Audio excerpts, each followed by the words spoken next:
Bismillahirrahmanirrahim. Assalamualaikum warahmatullahi wabarakatuh. Perkenalkan, nama saya Nur Abdul Khalik Nugroho, MPD, Guru Pendidikan Agama Islam, SMK Negeri 3 Pacitan. Pada perlombaan inovasi EJIS 2025, saya mengangkat judul yakni Maktabah Syamilah menelisik validasi hadis menggunakan bantuan teknologi.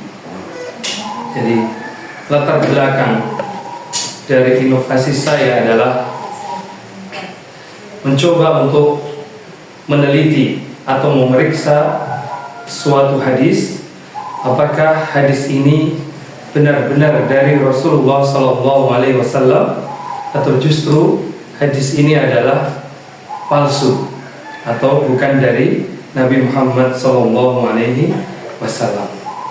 Dengan bantuan teknologi atau software, yakni aplikasi Maktabah Syamilah. Kalau kita lihat dari latar belakang, alasan mengapa saya memilih judul ini adalah yang pertama, banyak sekali hadis-hadis yang kita temui misalnya di media sosial atau di buku yang tidak dituliskan dengan lengkap sanadnya atau rantai periwayatnya, dan biasanya yang dituliskan hanya matan. Dalam istilah mustalah hadis, yang berarti adalah isi dari hadis itu sendiri, isi redaksi dari hadis itu sendiri. Jadi tidak dituliskan secara lengkap siapa saja perawinya.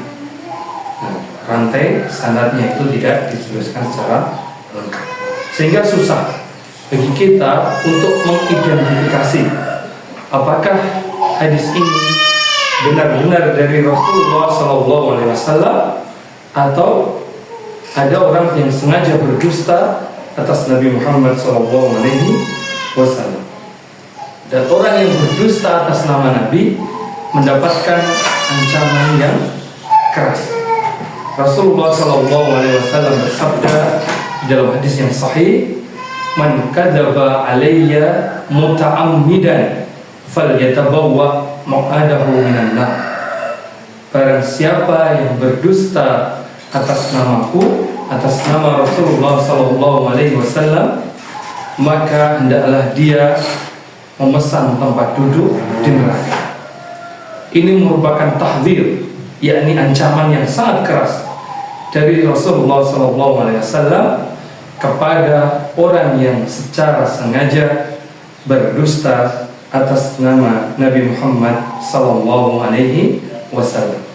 Ini adalah aplikasi Al-Maktabah Syamilah. Ya. Jadi kita buka saja. Aplikasi Maktabah Syamilah adalah salah satu software pencarian untuk kitab-kitab atau buku-buku digital dalam dunia keislaman.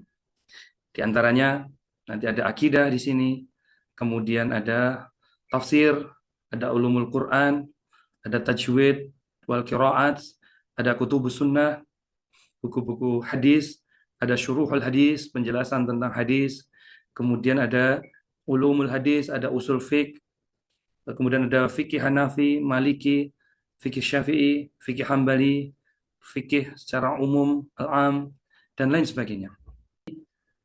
Keuntungan kita menggunakan software Maktabah Syamilah yang pertama adalah kita lebih efektif dan efisien, di mana kita tidak perlu mendatangi perpustakaan dan kita tidak perlu untuk mencari kitab satu per satu.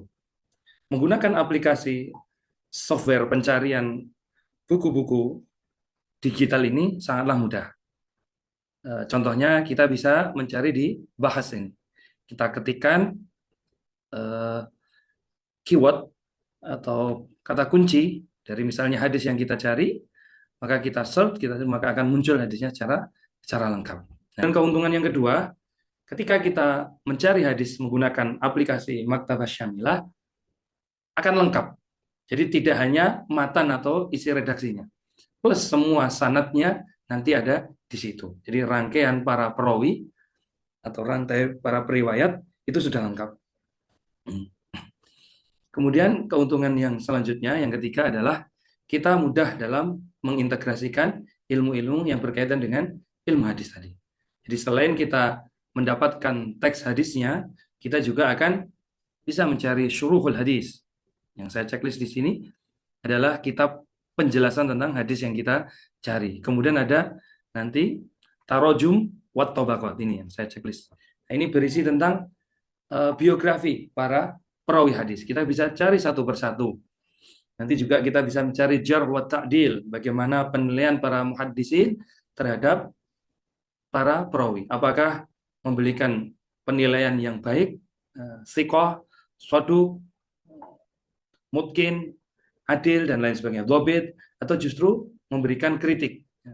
Misalnya matrukul hadis, mudallis, dhaif, majhul, dan lain sebagainya. Jadi menggunakan aplikasi Maktabah Syamilah ini lebih komprehensif, lebih mudah kita dalam mengintegrasikan dengan cabang-cabang ilmu yang lain. Ya.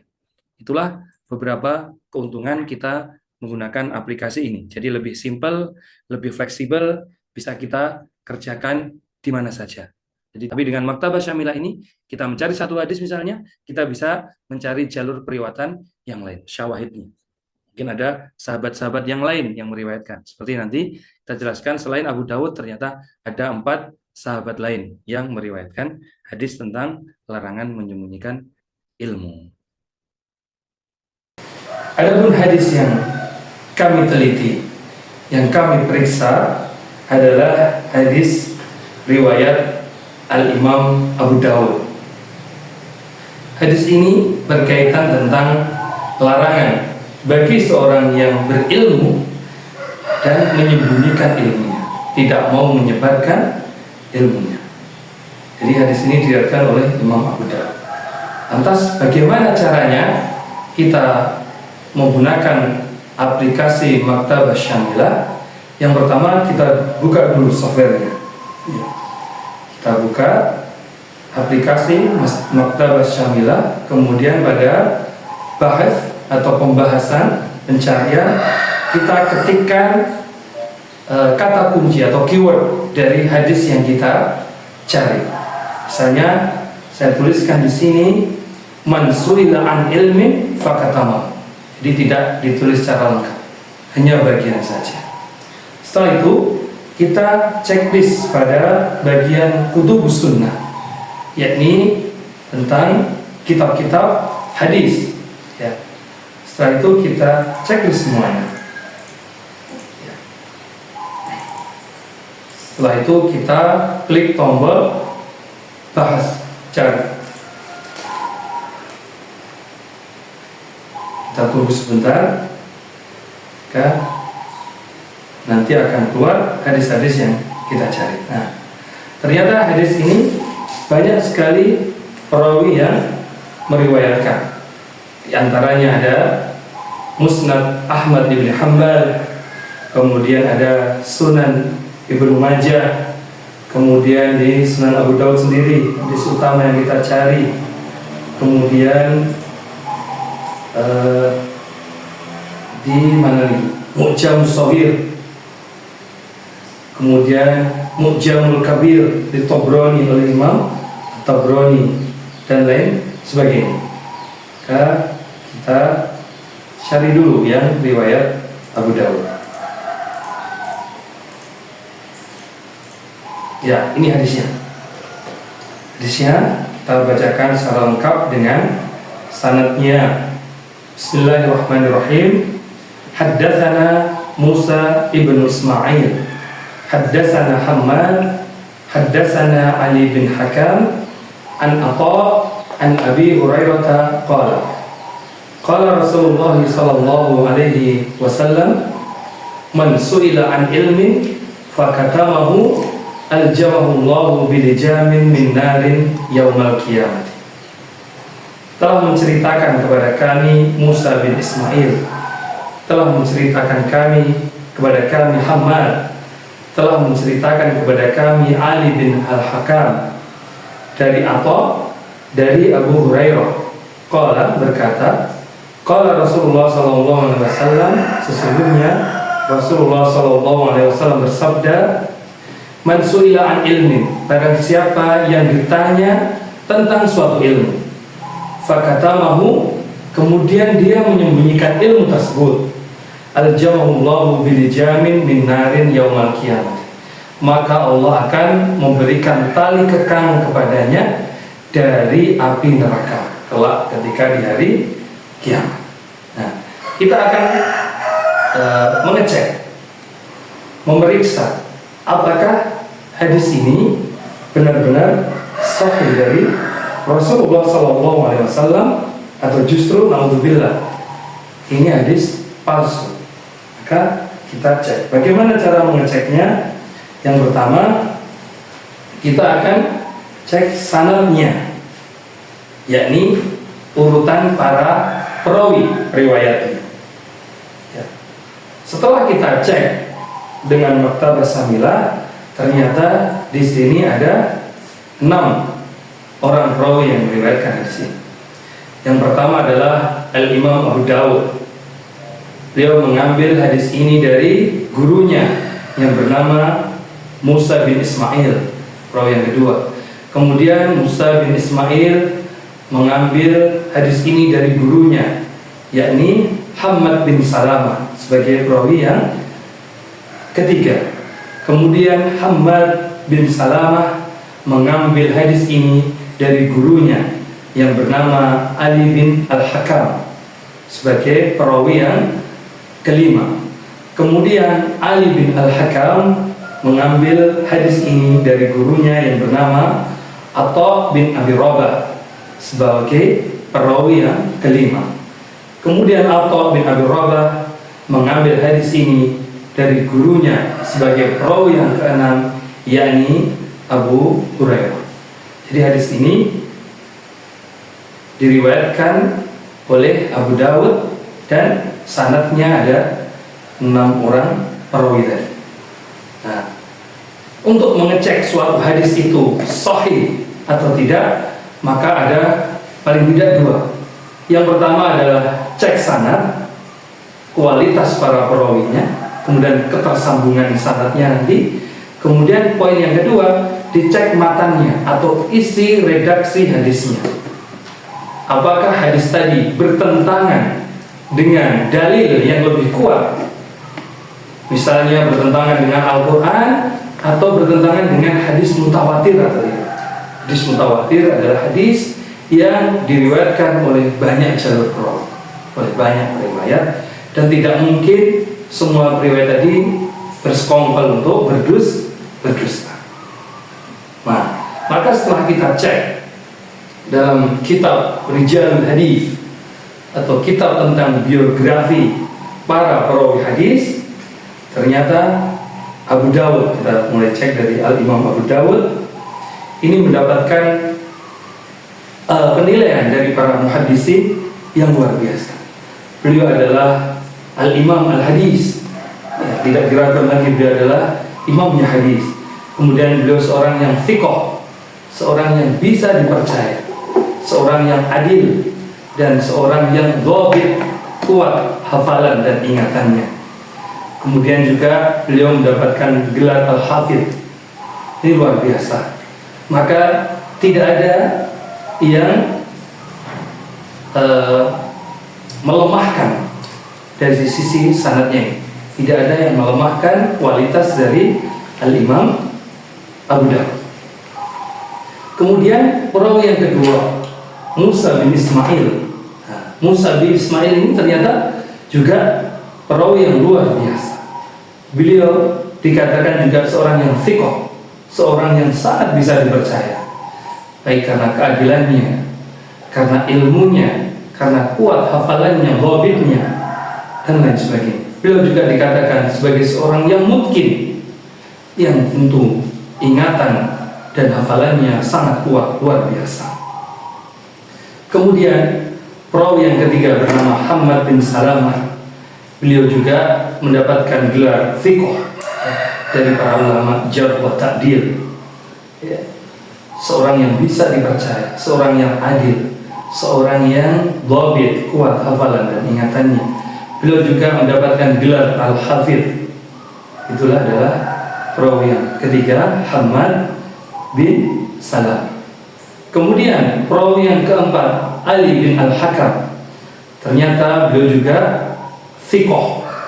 Menurut penilaian Ibnu Hajar Al-Asqalani dalam Taqribut Tahdzib atau Tahdzibut Tahdzib, mendapatkan penilaian thiqah yang luar biasa, bisa dipercaya, kuat hafalannya. Tapi menurut ulama hadis yang lain, seperti ada salah satu ulama, Syekh Albani, mengatakan beliau saduq. Saduq ini kualitasnya di bawahnya thiqah. Maka ini jadi perdebatan. Nanti juga saya cantumkan di tabel. Ya. Tapi secara kualitas ini juga sudah bisa diterima kalau dia saduq. Kemudian rawi yang kedua adalah Atha bin Abi Rabah. Atha bin Abi Rabah ini menurut ulama jarh wa ta'dil beliau juga thiqah. Selain thiqah, beliau juga mufti di Mekah. Seorang mufti adalah orang yang memiliki wewenang untuk berfatwa.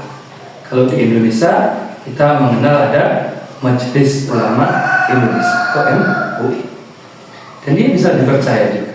Kemudian perawi yang pertama adalah Abu Hurairah, yang sudah tidak bisa kita ragukan lagi kualitasnya. Abu Hurairah adalah salah satu sahabat yang paling banyak meriwayatkan hadis. Satu riwayat disebutkan beliau meriwayatkan lebih dari 5.000 hadis Nabi Muhammad sallallahu alaihi wasallam. Tentu beliau adalah seorang yang thiqah, seorang yang sangat bisa dipercaya dengan keluasan ilmunya, dengan dhabitnya, kekuatan hafalan dan ingatannya yang luar biasa.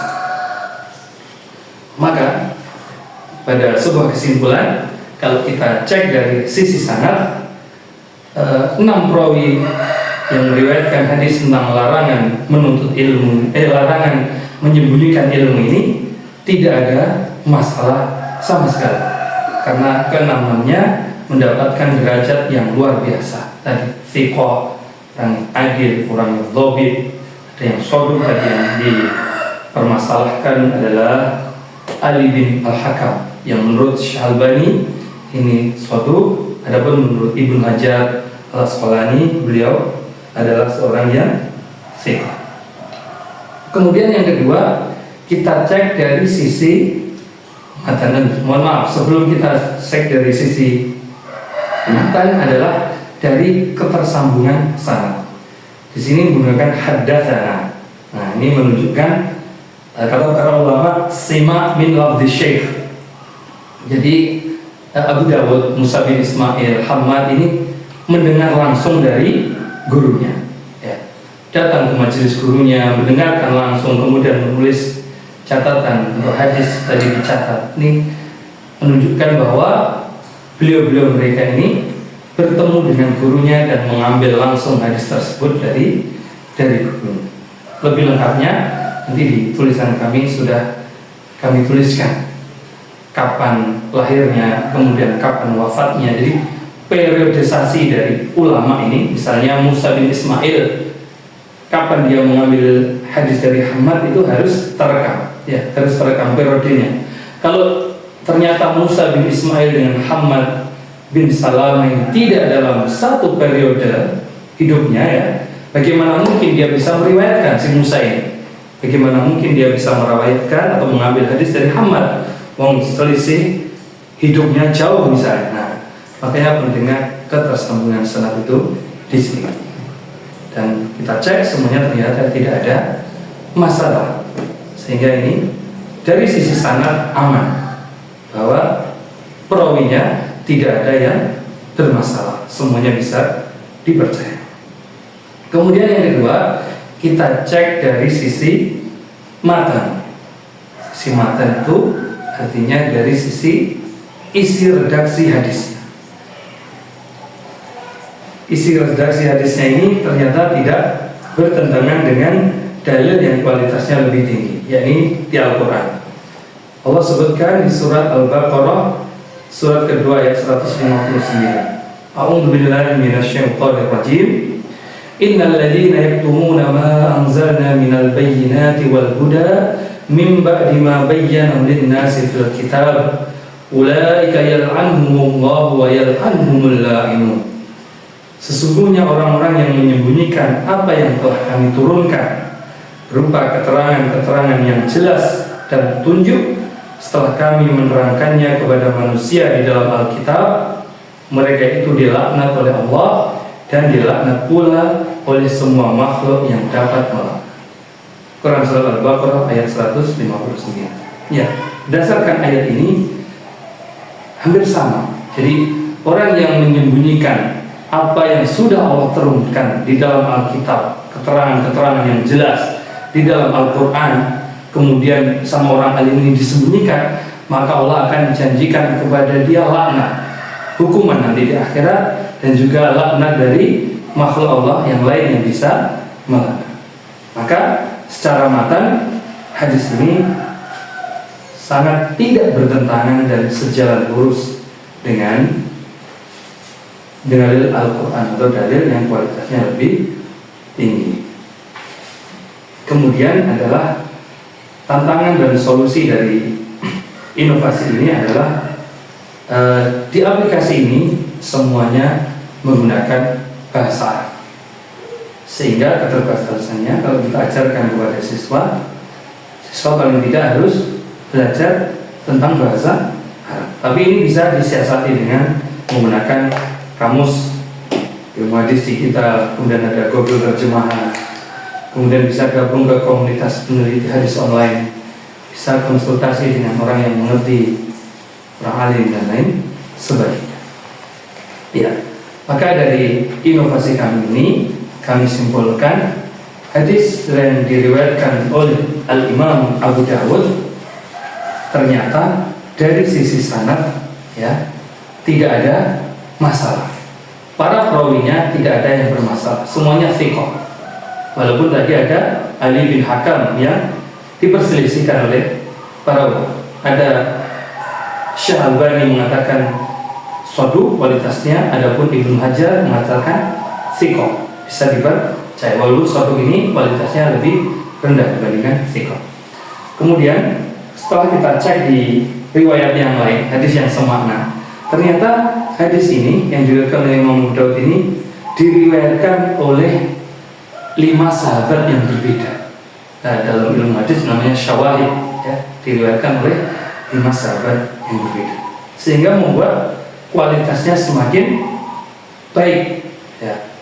Siapa sahabat yang meriwayatkan selain Abu Hurairah? Di antaranya ada Ibnu Abbas, kemudian yang kedua ada Anas bin Malik, kemudian Tolki bin Ali yang ketiga, dan yang keempat Abdullah bin Amr.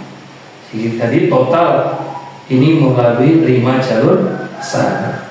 Sehingga matan hadis ini sesuai Quran yang melarang meningkat ilmu, plus gak ada kontradiksi antara sains dan logika, maka kualitasnya yang awalnya hasan li ghairi menjadi sahih li ghairi. Ya.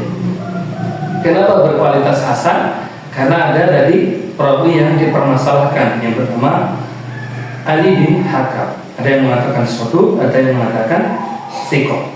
Walaupun hasan li ghairi, setelah ini hadis ini ternyata diriwayatkan oleh beberapa sahabat, ada 4 sahabat lain selain Abu Hurairah yang meriwayatkan, sehingga berubah menjadi sahih li ghairi. Sahih karena ada penguat hadis dari 4 jalur sahabat yang berbeda, sehingga hadis ini bisa diamalkan oleh kita. Jadi kesimpulannya bahwa kita harus hati-hati ketika menemukan suatu hadis, baik di medsos, di buku, apalagi hadis itu nggak ada matannya, nggak ada sanadnya. Sanad itu dari rangkaian para periwayat. Karena kita nggak bisa ngecek kalau nggak ada sanadnya. Setelah kita cek sanadnya, matannya, ternyata tidak bermasalah, maka hadis itu sahih, benar-benar dari Rasulullah. Sehingga kita menggunakan aplikasi Maktabah Syamilah, kita bisa berpikir kritis. Kita bisa mengajarkan ke siswa-siswi kita untuk berpikir kritis, jangan langsung menerima, tapi kita harus cek dulu apakah ini benar dari Rasulullah atau tidak. Karena tadi ancamannya berat. Barang siapa yang berdusta atas namaku, maka bersiap-siaplah untuk memesan tempat duduk di neraka. Hadza wallahu a'lam bishawab.